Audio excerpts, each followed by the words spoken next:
Okay, 1995's Ice Cream Man. Clint Howard plays a deranged ice cream man. Shocker, right? He grew up in mental institutions and now he's out, delivering treats that do not meet health code standards to local children, abducting some of them for reasons never entirely clear, and also killing a bunch of the adults in town.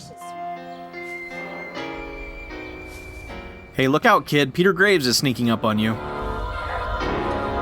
And drown them. Just like the rats.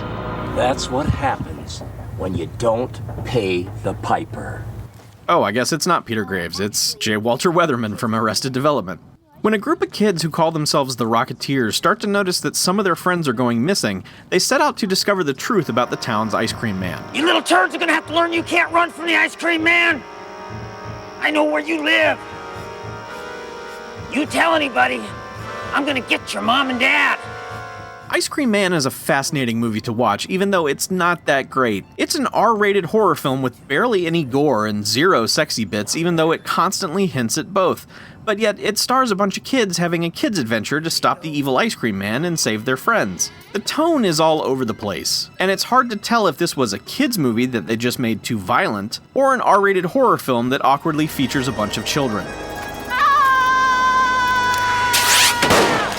Holy shit, the kid's got a gun! Even Stranger's that it's shot like a TV movie, complete with commercial break fades in and out, and yet it would have had to have been cut down to appear on any commercial or basic cable network. The general 90s kid adventuring would appeal to younger... Wait, hold up here, is that Tori Wells? What the hell is Tori Wells doing in this? Oh man, Tori Wells, she helped me survive high school. Good times. Listen, I'll be right back. Yeah, woo! Ice Cream Man! Alright.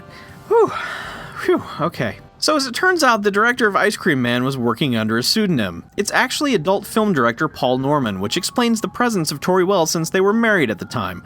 Lucky bastard. Anyway, this is Norman's only venture outside of adult entertainment, and it seems strange that someone who directed over 120 porno titles would attempt to make one somewhat mainstream kids horror Goonies adventure movie. Not saying he can't or he shouldn't have, it's just an odd career diversion, especially since it never happened again. Maybe it was a tax dodge or something, I don't know. Even stranger, there was a crowdfunding campaign a couple years ago to get an Ice Cream Man 2 made, but it didn't come remotely close to making its goal. And I say stranger because Norman has been retired from the adult film industry for quite a while. Should you watch Ice Cream Man? Sure.